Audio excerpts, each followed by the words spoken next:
Hello friends and welcome in my channel microbes classes. तो आज हम यहाँ पे इसमें ये जो मेरा है सेकंड वीडियो है एक्टिविटीज़ के ऊपर। इससे पहले मैंने एक वीडियो बनाया जिसमें कि 1 से लेकर 6 तक की एक्टिविटीज़ हमने डिस्कस की थी और उसके केमिकल रिएक्शन को देखा था।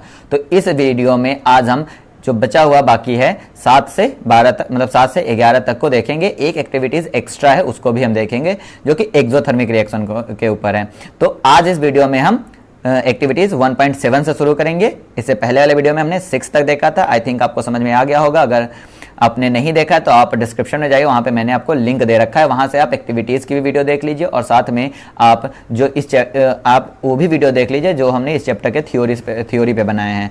तो आज जो है एक्टिविटीज़ यहाँ पे खत्म हो जाएगा। नेक्स्ट वीडियो में हम क्वेश्चन आंसर सॉल्व करेंगे और उसको डिस्कस करेंगे। तो आज हमारी जो पहली एक्टिविटीज़ है 1.7 वो क्या कहती है कि टेक अ प्लास्टिक मग। एक हमें प्लास्टिक मग लेना है। Drill 2 holes at its base and fit rubber stoppers in these holes. Insert the carbon electron in these rubber stoppers. मतलब क्या है कि एक हमें प्लास्टिक का मग लेना है। उस प्लास्टिक के मग में उसके बेस में 2 होल करने हैं और उस 2 होल में हमें कार्बन इलेक्ट्रोड इंसर्ट करना है। कार्बन इलेक्ट्रोड मतलब the electrode which is made up of the carbon metal. Carbon से जो बना हुआ है उससे उस इलेक्ट्रोड को हम उस 2 होल्स में इंसर्ट कर देंगे। उसके बाद इसको जो है हम 6 वोल्ट की बैटरी से कनेक्ट करेंगे। किसको? दोनों इलेक्ट्रोड को बैटरी से वोल्ट की बैटरी से हम कनेक्ट करेंगे। उसके बाद हम जो है उस मग में वाटर को फिल करेंगे, लेकिन कंडीशन क्या है? वाटर को ऐसे फिल करना है कि दोनों के दोनों इलेक्ट्रोड फुली इमर्स्ड हो, मतलब उसके अंदर पूरी तरह से डूब जाएं। उसके बाद इस वाटर में हम कुछ डाइल्यूट सल्फ्यूरिक एसिड के ड्रॉप्स डालेंगे। रीजन क्या है कि डाइल्यूट सल्फ्यूरिक एसिड के जब हम ड्रॉप्स डालेंगे तो उसमें आयंस या इलेक्ट्रॉन्स की संख्या इंक्रीज हो जाएगी, जिससे कि इलेक्ट्रिसिटी जो है हमारा इलेक्ट्रिसिटी का फ्लो इंक्रीज हो जाएगा। इसके बाद हम जो है 2 टेस्ट ट्यूब को उल्टा इन्वर्ट करके दोनों इलेक्ट्रोड पर डाल देंगे जो कि वाटर से फिल होगा। इसका यूज हम इसलिए करेंगे कि हम उसे गैस को कलेक्ट कर सके। इन्वर्टेड जो होती है टेस्ट ट्यूब इसलिए यूज करते हैं क्योंकि गैस हल्का होता है और गैस ऊपर की तरफ जाएगा। चूंकि इन्वर्टेड टेस्ट ट्यूब में वाटर भरा हुआ है तो जैसे जैसे गैस फिल होगा वाटर डिस्प्लेस होता रहेगा और पूरा टेस्ट ट्यूब में हमारा क्या गैसेस कलेक्ट हो जाएगा। तो कुछ इस तरह का जो है हमारा अपरेटस है। देखिए ये एक हमने प्लास्टिक मग यूज किया। यहाँ पे जो है हमने क्या यूज किया? 2 होल किया, ड्रिल किया है। यहाँ पे रबर स्टॉपर है और ये जो 2 इलेक्ट्रोड है जो कि ग्रेफाइट का है। ग्रेफाइट जो है हमारा क्या है? एक कार्बन का, मतलब कार्बन इलेक्ट्रोड है। इसका जो है रूप होता है कार्बन का। उसके बाद देखिए ये पूरा का पूरा वाटर मैंने यहाँ पे किया जिसमें वाटर हमारा पूरी तरह से इमर्स्ड है और एक इन्वर्टेड टेस्ट ट्यूब हमने डाल दिया है। एक यहाँ पे हमारा 6 वोल्ट की बैटरी है और स्विच दिया है एनोड और कैथोड। यहाँ पे देखिएगा एनोड के ऊपर, इस फिगर को यहीं आप समझ लीजिए, आगे वाले स्लाइड में हम इसका रिजल्ट बताएंगे क्या है कि इस एनोड के ऊपर ऑक्सीजन है। चूंकि ऑक्सीजन जो होती है हमारा क्या है? ऑक्सीजन 2- होती है, मतलब एनोड जो होता है हमारे यहाँ पे पॉजिटिव, कैथोड निगेटिव होता है। तो यहां पे जो है हमारा एनोड के पास क्या होगा? हमारा हाइड्रोजन गैस हुआ है और कैथोड के पास, मतलब एनोड के पास ऑक्सीजन गैस है और कैथोड के पास हमारा हाइड्रोजन गैस आएगा। ठीक, तो ये हमारा ऑपरेटर्स है। इस ऑपरेटर्स को आपने देख लिया। अब इसके बाद क्या है देखते हैं कि switch on the current and leave the operators undisturb for some time. हम क्या करेंगे? स्विच ऑन करेंगे, इलेक्ट्रिसिटी देंगे और पूरे ऑपरेटर्स को अनडिस्टर्ब थोड़े समय के लिए छोड़ देंगे। उसके बाद हम देखेंगे कि जो टेस्ट ट्यूब है उसमें बबल्स दिखाई देगा वाटर में और वाटर डिस्प्लेस होगा। तो पहला क्वेश्चन है in the volume of the gas collected same in the both test tube. क्या दोनों टेस्ट ट्यूब में हमारा सेम वॉल्यूम कलेक्ट होगा? तो इसका आंसर नहीं है। Once the test tube are filled with the respective gases, remove them carefully. जैसे ही हमारा टेस्ट ट्यूब भर जाएगा तो हम उसे रिमूव कर देंगे।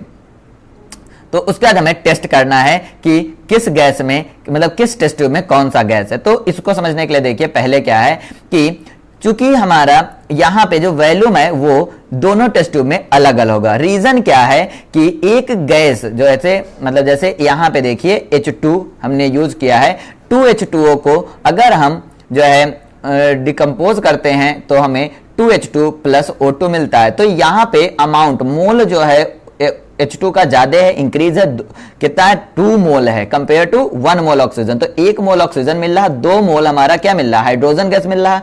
तो क्या है मतलब हाइड्रोजन गैस जो है वो टेस्ट ट्यूब में ज्यादा अमाउंट में होगा कंपेयर टू ऑक्सीजन गैस यहां पे। दूसरा, जिस भी टेस्ट ट्यूब में ऑक्सीजन गैस है उस टेस्ट ट्यूब के पास अगर हम कैंडल को ले जाते हैं तो वो ब्राइटली बर्न होगा, क्योंकि ऑक्सीजन हेल्प करता है किसको, बर्निंग में। अगर हाइड्रोजन गैस वाले टेस्ट ट्यूब को हम ले जाते हैं तो वो पॉप साउंड मतलब पॉप साउंड रिलीज करेगा और वो एक्सटिंग्यूस्ड होगा, मतलब उसको क्या करेगा, बर्न करने की जगह बर्न को डिप्रेस करेगा, मतलब उसको रोकने की कोशिश करेगा। तो ये वाला है एक एक्टिविटीज जिसमें हमने हाइड्रोजन वाटर का इलेक्ट्रोलाइसिस किया, मतलब this is example of electrolysis of the water. Activities 1.8 क्या कहती है कि हमें 2 ग्राम सिल्वर क्लोराइड लेना है चाइना डिस्क में, उसके बाद इसका कलर हमें नोट करना है। तो AgCl जो है, सिल्वर क्लोराइड को हम AgCl कहते हैं, तो इसका कलर जो है व्हाइट क्रिस्टल के रूप में होता है। फिर इस चाइना डस्ट को हम सनलाइट में रख देंगे कुछ समय के लिए।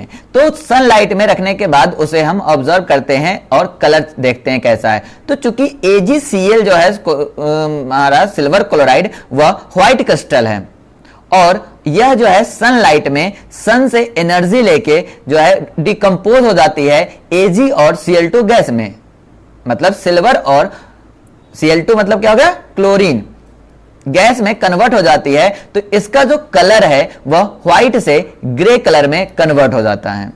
तो ये रिएक्शन है 2AgCl in the presence of sunlight 2Ag plus Cl2। Cl2 gas है और यहां पे Ag सिल्वर है। ये सनलाइट के प्रेजेंस में हो रही है और इस रिएक्शन को हम क्या बोलते हैं, डिकम्पोजिशन रिएक्शन। लेकिन कहां पे, हीट थर्मो डिकम्पोजिशन रिएक्शन का यह एक एग्जांपल है।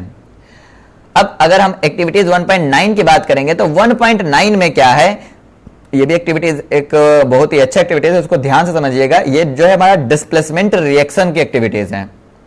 हम 3 जो है आयरन नेल्स लेंगे, उसे क्लीन करेंगे rubbing with the sand paper. उसका 2 टेस्ट ट्यूब लेंगे जिसको हम A और B जो है मार्क कर देंगे जिससे कि हमें कंफ्यूज ना हो। उसके बाद 2 जो है आयरन नेल लेंगे, उसे थ्रेड के द्वारा बांध देंगे और कॉपर सल्फेट सोल्यूशन में उसे हम डिप कर देंगे 20 मिनट के लिए। उसके बाद दोनों को हम एक दूसरे के साइड में रखेंगे और कंपेयर करेंगे और 20 मिनट बाद दोनों सॉल्यूशन को भी एक दूसरे के साइड में रखेंगे और उसे भी हम कंपेयर करेंगे। तो देखते हैं कि क्या होता है हमारा। अगला जो स्लाइड है उसके ऊपर हम दिखा रहे हैं कि ये एक है आयरन नेल और दूसरा है iron nail taken from the copper sulphate solution. देखिए दोनों के कलर में चेंज है और यहाँ पे जो टेस्ट ट्यूब हमने यूज की थी उन दोनों में कॉपर सल्फेट सॉल्यूशन एक नॉर्मल कंडीशन में ब्लू कलर का था, थोड़ी देर बाद हमारा टेस्ट ट्यूब जो है ये हमारा मिक्सचर B हो गया। तो ये जो कलर चेंज हुआ इसका रीजन क्या था कि जो आयरन नेल था वो Fe कॉपर सल्फेट के साथ रिएक्शन करके आयरन सल्फेट और Cu को जो है बाहर निकाला है। तो Cu को डिस्प्लेस कर दिया कहां से, कॉपर सल्फेट के विलयन से। किसने, आयरन को। मतलब iron is highly reactive than copper और कॉपर को बाहर निकाल दिया। तो इसी कारण यहां पे इंटेंसिटी जो है बदल गई। कॉपर की इंटेंसिटी जो कॉपर सल्फेट का जो सोल्यूशन था उसकी इंटेंसिटी बदल गई क्योंकि यहां पे आयरन सल्फेट बना और यहां पे हमारा कॉपर, यहां से आयरन डिस्प्लेस हो गया। तो ये रिएक्शन क्या है, डिस्प्लेसमेंट रिएक्शन का एक्टिविटीज था। अगर हम 1.10 की बात करेंगे तो 1.10 जो है ये हमें बोलता है कि सोडियम सल्फेट सॉल्यूशन एक टेस्ट ट्यूब में लेना है, दूसरा टेस्ट ट्यूब लेना है जिसमें बेरियम क्लोराइड लेना है। इन दोनों सॉल्यूशन को आपस में मिक्स करेंगे। जब हम इन दोनों सॉल्यूशन को आपस में मिक्स करेंगे तो हमें एक सॉलिड सब्सटेंस प्रेसिपिटेट मिलेगा। तो यहाँ पे रिएक्शन जो होगा Na2SO4 सोडियम सल्फेट का फार्मूला Na2SO4 है और बेरियम क्लोराइड BaCl2 होता है। यहाँ पे आयन एक्सचेंज होगा सोडियम Cl के साथ और बेरियम जो है हमारा वो सल्फेट के साथ आएगा, तो BaSO4 और NaCl बनेगा। ये हमारा डबल डिस्प्लेसमेंट रिएक्शन का एग्जांपल है, क्यों? क्योंकि यहां पे आयन का एक्सचेंज हुआ है। दूसरा, चूंकि यहां पे हमें प्रेसिपिटेट मिलेगा टेस्ट ट्यूब में, तो इसलिए हमें बोल सकते हैं कि this is also the precipitation reaction. ये हमारा प्रेसिपिटेट का हो गया। अगला जो हमारा एक्टिविटीज 1.11 है, this is the example of या the activity related to the oxidation. यहां पे क्या है कि एक चाइना डिस्क में हम कॉपर पाउडर को लेंगे और उसको जो है हम हीट देंगे, तो उसका कलर ऑब्जर्व करेंगे तो पता चलेगा कि वो हमारा ब्लैक कलर में कन्वर्ट हो जाता है कॉपर। वो इसलिए हो जाता है क्योंकि कॉपर जो है एटमॉस्फेरिक ऑक्सीजन के साथ रिएक्शन करेगा और वहां पे ऑक्सीजन के साथ रिएक्शन करके CuO बनाएगा, और जो कि एक ब्लैक कलर का है। यहां पे क्या हो रहा, ऑक्सीजन जो है जुड़ रहा है, इसीलिए इसे हम ऑक्सीडेशन रिएक्शन कहेंगे। तो ये आपकी एक्टिविटीज 1.11 तक थी। इसके अलावा एक एक्टिविटीज और है जो कि बीच में दे रखा है, वो है हमारा इंडोथर्मिक रिएक्शन का। तो उसमें क्या किया गया है कि बेरियम हाइड्रोक्साइड हमने एक टेस्ट ट्यूब में लिया और दूसरे में अमोनियम क्लोराइड लिया। इन दोनों को आपस में मिक्स किया, फिर बॉटम को हमने टच किया और फील किया क्या था। तो बॉटम जो हमने टच करेंगे तो हमें पता चलेगा कि थोड़ा ठंडा महसूस होगा। क्यों होगा? क्योंकि यहां पे जो हीट है वो यूज हो रहा है ड्यूरिंग द रिएक्शन, और हीट यूज हो रहा, तो हीट यूज होने के लिए यूज करते हैं इंडो, और क्या यूज हो रहा है? हीट हो रहा है, इसलिए बोलते हैं थर्मिक। तो ये रिएक्शन हमारा इंडोथर्मिक का एग्जांपल है। BaOH का होल ट्राइस प्लस NH4Cl, तो BaCl2 plus ammonia NH3 plus H2O, ये रिएक्शन इस एक्टिविटीज की है। तो यहां पे जो है आपकी एनसीईआरटी की एक्टिविटीज कंप्लीट होती है। अब नेक्स्ट वीडियो में जो कि आपको कल मिलेगा, उसमें हम जो है ग्रीन जो क्वेश्चंस होते हैं उसको डिस्कस करेंगे, और उसको हम कल आपको शाम को इसी समय, मतलब जिस समय ये वीडियो मिला है इसी समय आपको मिलेगा। इससे पहले मैंने एक्टिविटीज़ की एक और वीडियो बनाया, आपने नहीं देखा तो आप वहाँ जाके देखिए। बाकी चैनल पे आप विजिट कीजिए, और चैप्टर नंबर 2 के भी मैं जो थ्योरी का पोर्शन है वो वीडियो डाल रहा हूँ, तो आप उसे भी देखिए, अपने कंसेप्ट क्लियर कीजिए। अपने दोस्तों के साथ इसे ज़्यादा से ज़्यादा शेयर कीजिए, जिससे कि उनके भी कंसेप्ट क्लियर हो सके। और आप इस चैनल को सब्सक्राइब कर लीजिए, बेल आइकन दबा लीजिए। अगर आप बोर्ड एग्जाम तो होने वाला है नहीं, अगर होता भी है तो मतलब आपके कंसेप्ट अगर क्लियर करने हैं तो आप ज्वाइन कर लीजिए, क्योंकि इस चैनल के थ्रू आपको एनसीईआरटी एग्जाम्पलर और सपोर्ट मटेरियल, मतलब बहुत चीज़ें यहाँ से आपको क्लियर हो सकती है, क्योंकि हम आपको वीडियो पर डालते रहेंगे। Thank you for watching this video.